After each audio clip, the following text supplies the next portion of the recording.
Eu vou falar sobre medicina personalizada.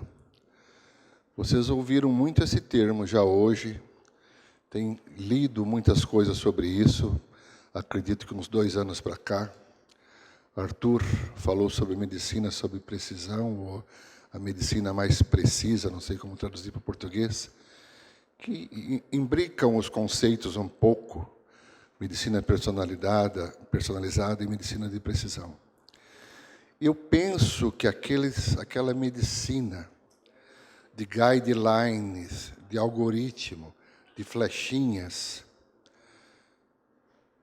está começando a ficar com os dias contados. Cada tumor é um tumor, cada indivíduo é um indivíduo, e cada médico bem preparado é um médico bem preparado. É muito difícil passarmos desses consensos e guidelines que tiveram com muito destaque um papel de estabelecer condutas nos últimos 15, 20 anos. Mas eu acho que nós estamos entrando numa nova era mesmo. E é sobre isso que eu vou falar. Evidente que eu vou falar da medicina personalizada em cirurgia de mama, que é o aspecto do tratamento do câncer de mama que me diz respeito. Mas a medicina personalizada se aplica a qualquer setor. Bom, das coisas que li, eu acabei mesclando uma conceituação que a medicina personalizada é a aplicação de estratégias para prevenção e tratamento das doenças que levam em conta a variabilidade individual. A medicina personalizada integra a tecnologia genômica, a biologia celular e tumoral, a condição psicossocial do paciente e o seu próprio quadro clínico, idade, estadiamento, etc. Nos anos 80, quando nós falávamos de cirurgia, praticamente tinham 3 tipos só. E você nem usava a descrição, você usava os epônimos dos seus criadores ou dos seus principais defensores. Halsted, a mastectomia radical clássica. Patey, a modificada, tirando o peitoral menor. E Veronese ou Quart, a quadrantectomia com radioterapia. Então eu fazia ou um Veronese, ou um Patey, ou um Halsted, e só. Não haviam outras opções. E gozado que até a questão da axila já vinha junto. Quando você falava Patey, você já sabia que ia tirar nível 1, 2 e 3. Né? Hoje não é assim. Então, é claro que esses luminares foram muito importantes para a nossa evolução dos conhecimentos, mas olha que diferença. Hoje, para a cirurgia local, você tem uma série de combinações e uma série de possibilidades, e com nomes, às vezes, confusos, porque depende de algum livro, depende de algum autor, depende de algum serviço. Nós costumamos chamar de setorectomia uma ressecção segmentar que não tira a pele. Não é a lumpectomia do americano, que é só um nódulo com alguma coisinha. Ressecção segmentar, nós conceituamos como aquela que tira a pele, a fáscia do peitoral maior, e aquela preocupação veronesiana de 2 centímetros de cada lado de margem, quando você planeja a incisão. A adenectomia, aquela que tira o miolo da mama. A adenectomia com ressecção de pele supratumoral, quando existe um tumor próximo à pele. Essa é a nipple sparing mastectomy. A mastectomia preservadora de pele e a mastectomia total. Total, aquela que tira toda a mama com muita pele. Mas, por outro lado, na axila, você tem várias possibilidades. Sol sentinela, dissecção parcial, dissecção total. E cada uma dessas possibilidades locais tem o seu correspondente. Eu posso fazer uma masté total com sentinela, com dissecção parcial. Então, não dá mais para você falar que fez um Patey.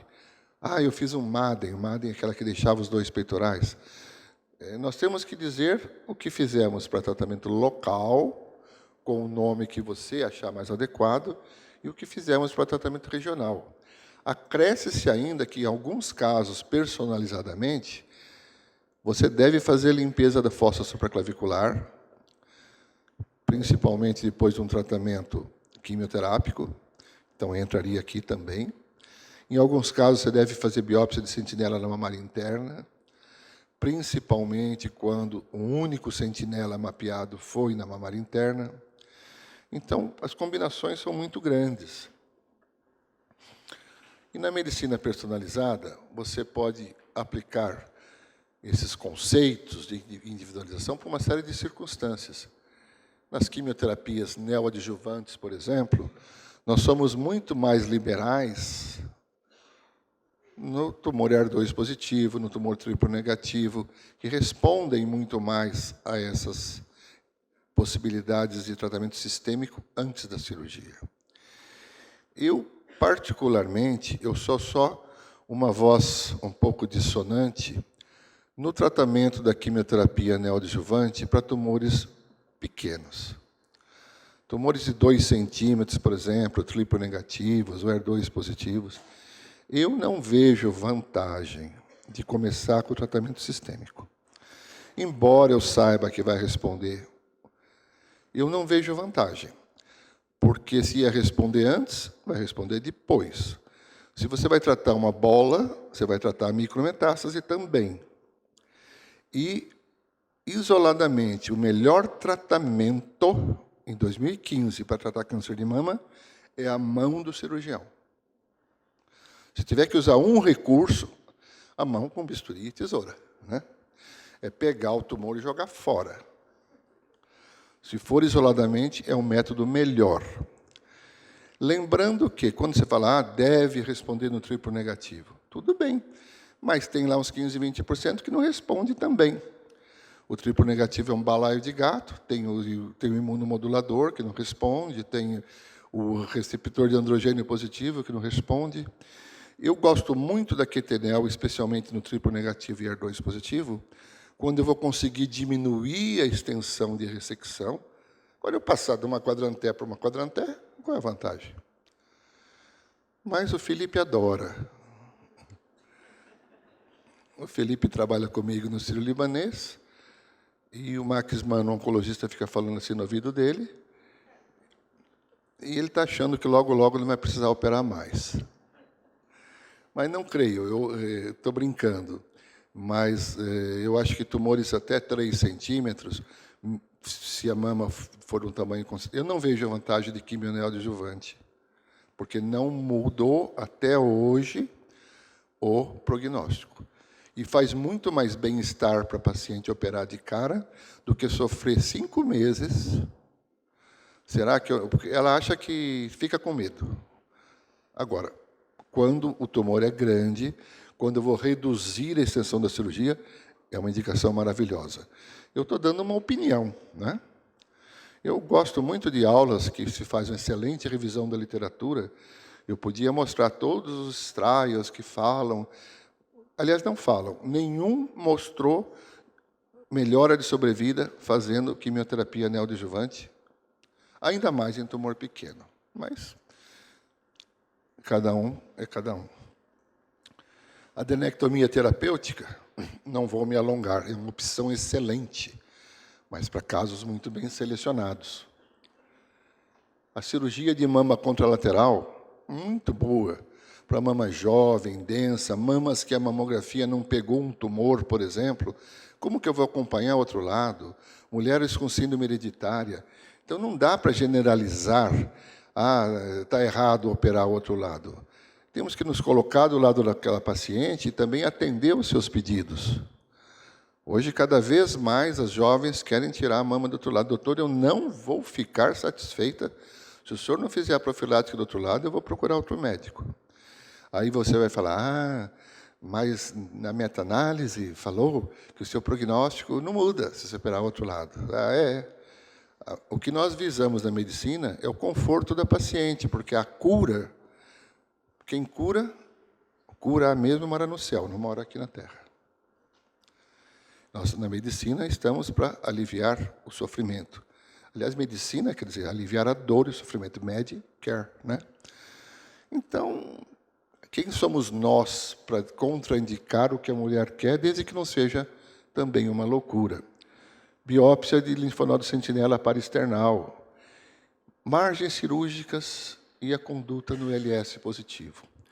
Eu vou gastar agora metade do meu tempo nessas duas situações, que eu acho bem interessantes de comentar. E criticando um pouco as tais meta-análises. Eu estou pressupondo que vocês conhecem essas meta-análises, a recomendação da ASCO, da AESTRO. Aliás, eu fico um pouco incomodado com a ASCO querer fazer consenso de tudo, sobre margens, sobre linfonodo sentinela, sobre... O que mais que fizeram agora? Logo, logo vão mandar que hora que eu chego em casa, que hora que eu abro a porta. São temas cirúrgicos. E convidam 2 ou 3 cirurgiões, Mônica Moro e Juliano, como se eles refletissem o pensamento da mastologia mundial. Eu acho que temas cirúrgicos deveriam ser organizados por sociedades cirúrgicas. Com um ou outro oncologista presente, sim, mas não com 80% dos experts sendo clínicos, para temas cirúrgicos. E a tentativa de simplificar ou diminuir o papel ou a importância da cirurgia tem sido latente. Tem sido latente. Você vê cada vez mais uma tentativa e tem coisas assim. Essa meta-análise, por exemplo, é evidente que mostrou que não é muito, que a questão do tamanho do tumor, a distância do tumor até a tinta, não é tão importante. Mas ela mesmo mostra, sem dizer o que é margem exígua, vale margem negativa e margem positiva. Margem exígua, que não tem uma definição,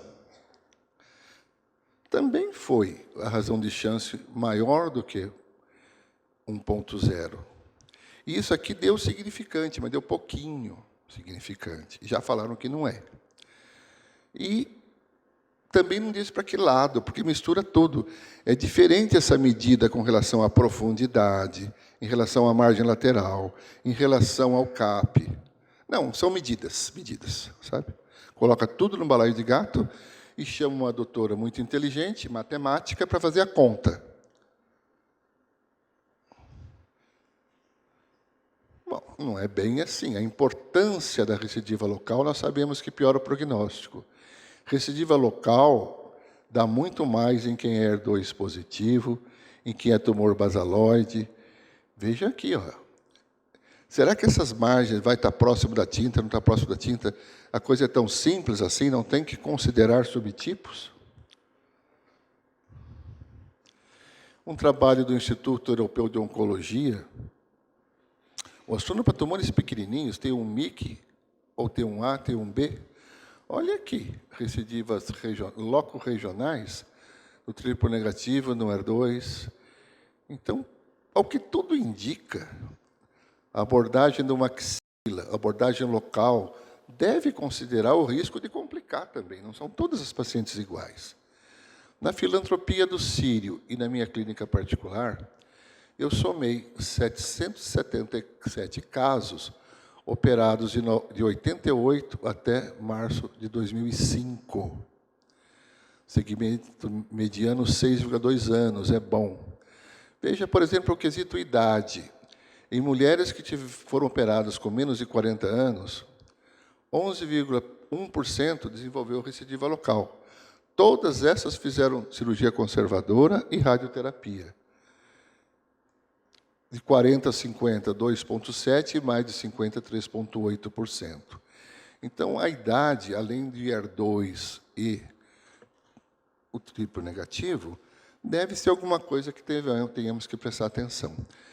American Society of Breast Surgeons Meeting, um congresso de cirurgiões de mama americano. Fizeram uma pergunta lá para o auditório votar, em 2014. Que método você usa para avaliação intraoperatória das margens? 49% nenhum. 26% patologia, macroscopia, outro método. Ou seja, metade não faz nenhuma. Pega e tira. Então, para esses pacientes é importante, para esses médicos, eu acho que é importante ficar fazendo flechinha e algoritmo de conduta. Porque eles não fazem nem avaliação de margem, mas para nós, que fazemos a avaliação intraoperatória direitinho, como eu não vejo em nenhum lugar do mundo fazer tão direitinho como se faz no Brasil. Na avaliação intraoperatória, a margem livre para nós é a maior distância tumor-margem. Aliás, margem, é o contorno. Volta e meia, pego gente confundindo a distância tumor-margem com margem. Margem, sabe, é o contorno. Mas a distância tumor-margem é a maior possível que você deve ter sem comprometer a estética. Quanto mais, melhor, desde que fique bonito. No Brasil, fazemos muita cirurgia oncoplástica, simetrização do tulado. Nos Estados Unidos, não fazem. Eles não deixam o cirurgião mastologista fazer oncoplástica, é proibido. Eles não têm autonomia, autorização para fazer. E não tem plástico para fazer. Tem muito pouco. Vão fazer mais a reconstrução. Então, é outro panorama. Aqui nós tiramos muito para deixar bonito. E conseguimos deixar bonito, especialmente em jovens, ER2 positivos ou triplo negativo. A mamografia da peça, Faxtor, por exemplo, a ressonância magnética, a tomossíntese, ajudam muito para você fazer uma cirurgia mais ampla e mais curativa. E a margem comprometida, células tumorais na tinta, no intraoperatório, você amplia. Na margem, a avaliação definitiva, margem livre, é aquela que não chega na tinta. Não chegou. Só que eu me preocupo, eu acho que existem casos e casos, existe margem livre que eu acho provavelmente insuficiente. Quando o que está chegando perto da borda, mas que não chegou ainda na tinta, é extenso, é muito tecido, está próximo. É um desarranjo com grau 3, é triplo negativo ou ER2 positivo, é uma jovem. Eu não sei, isso não está nos guidelines, mas eu preferia reintervir. Margem comprometida, bem focalmente, 1 milímetro, 2 milímetros, uma mulher de 60 anos, 70 anos, acho que não precisa reintervir. Mas um foco, porque também focal quer dizer um foco na margem, mas pode ser um foco de 1 milímetro ou um foco de 5 milímetros. Aí já acho que tem que reintervir. E, nos casos de muita margem comprometida, a reintervenção. Lembrando o que a Cristiane mostrou, e aqui tirei um material do livro do Tibor Tott, o sueco, a questão da tridimensão, 3 dimensões da mama. Quando você avalia na lâmina, você só vê em 2. Então, essa fala de que a margem está livre, eu olhei para o lado, e se for lá para baixo? Você quer que a moça fique com tumor ER2, triplo negativo, 35 anos, com essa dúvida? Eu chamo de margem provavelmente insuficiente. Aliás, esse nome saiu da discussão a 4 mãos com a doutora Filomena Carvalho. Provavelmente insuficiente. Não dá para dizer que seja. Olha que bonito. Margens, consenso daquela sociedade de cirurgiões. Leiam aqui. O que é suficiente não deve ser uma aplicação simples de guidelines e estándares. Uma discussão multidisciplinar entre especialistas para saber o que é certo para aquele caso que tem circunstâncias únicas. Bom, aproveitando o gancho, eu parto para um outro assunto, do Z0011. Tumor de 5 centímetros, 2 sentinelas positivos, grau 3. Se você aplicar o nomograma do memório, do qual um dos principais autores é o José Luiz Bevilacqua, aqui presente, que foi validado no mundo inteiro, ela teria mais de 90% de outros linfonodos positivos, essa paciente. No estudo Z0011, o grupo que fez dissecção axilar, só 21% tinha pelo menos um outro linfonodo positivo. Então, são coisas muito díspares. Será que a evolução sem dissecção axilar dos casos do Z0011, em que só eram 21%, no grupo controle com dissecção axilar tinha outros linfonodos afetados, será que seria a mesma dessa? Eu não sei. Se eu não sei, como eu falo que é? Então, e se ela ainda for jovem, né? Agora, foram generalizados resultados e conclusões para subtipos de câncer de mama não bem representados. Lembrando que, se você acredita nisso, ainda você vai, no triplo negativo, nem vai ter terapia-alvo depois. E também a herceptina não é uma maravilha para linfonodos. A resposta completa linfonodal é inferior à resposta completa local, bem inferior. 2 cartas ao editor recentes merecem ser lidas. Foram encaminhadas para o JCO. Recomendações para omitir a dissecção axilar deve ser individualizada em pacientes com câncer de mama com 1 ou 2 linfonodos sentinelas positivos. E explica ela toda razoado. O ano passado eu critiquei, fiz 21 críticas ao estudo ACOSOG. Não vou repetir, mas nessa carta eles colocam, eu contei ali 23 críticas, passaram 2 das que eu tinha colocado. Goyal, que está fazendo estudo pós-NOC na Inglaterra, que é exatamente a repetição do ACOSOG, também escreve isso aqui. Mais evidência necessária para informar aos clínicos.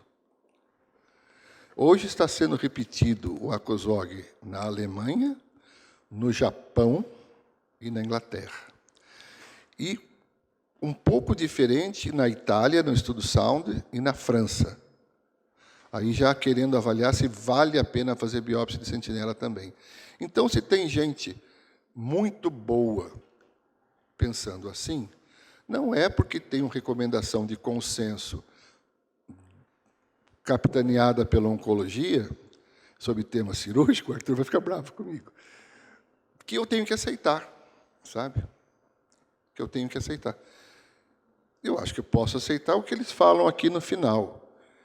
Essas 2 cartas têm em comum o seguinte: não há dados suficientes para mudança de conduta generalizada em caso de T1, T2, com até 2 linfonodos positivos tratados por QART. Mas pode-se considerar, aí eu estou de acordo, personalisticamente, a omissão da dissecção na pós-menopausa, tumores luminais, que vão ser sensíveis ao tamoxifeno, que vão fazer radioterapia, mas não aqueles tipos, não sei lá, isso aqui dá para ser considerado. E o que respondeu o Juliano? Ele fez também uma carta, a réplica, para o JCO. Nós concordamos que é necessário mais estudos sobre a eficiência e eficácia da amostragem aqui na questão do sentinela alone, que é necessário em pacientes de alto risco. Precisa estudar mesmo. Essas pacientes que eu estou falando que eram mal representadas no estudo. Ele concorda, mas ele não recomenda esperar mais uma década até surgirem novas conclusões para poupar as pacientes das recomendações. Ué, e o inverso? Não é pior morrer? Se é que vai morrer, né? Mas ele não quer perder tempo por causa de um potencial linfedema. Não sei. Hoje, depois que as fisioterapeutas aprenderam a fazer brain drenagem linfática, melhorou muito o panorama do linfedema. Muito, muito, muito. Então, sei lá. E eu vou finalizar com o maior médico da história da medicina, William Osler, aquele que fundou a Johns Hopkins, junto com o Halsted, com o Howard Kelly e o Welsh, aquele do Clostridium. Foram os 4 professores que fundaram a melhor escola médica americana e do mundo na época. Um indivíduo enciclopedista, altruísta, e organizou toda a semiologia da clínica médica. A semiologia cardíaca, cansou de fazer necrópsias, publicou poucas linhas. O maior médico da história da medicina. Não ganhou o prêmio Nobel. Não foi um portador do índice de impacto de suas publicações expressivo. Mas ele ensinou como fazer medicina. E olha o que ele escreveu. em 1892. Se não fosse pela grande variabilidade entre os indivíduos, a medicina seria só uma ciência e não seria também uma arte. A medicina personalizada é resgatar a arte junto com a ciência. Bom, a minha missão é induzi-los à reflexão. Só que eu gosto de dar a minha opinião. Eu não sou dono da verdade. As coisas que eu coloquei aqui, eu percebi o Ivo meio virando a cara, o Pirose. Enfim, é assim, né? Mas eu tenho que dar a minha opinião e não vir aqui só apresentar a literatura. Entendam que os pontos polêmicos são a minha opinião. Nem são do núcleo de mastologia do Sírio-Libanês, são a minha opinião. Mas se eu conseguir fazer vocês pararem para pensar e aceitar menos como pessoas, animais não pensantes, os guidelines e os algoritmos produzidos por alguns, eu estarei satisfeito. Muito obrigado.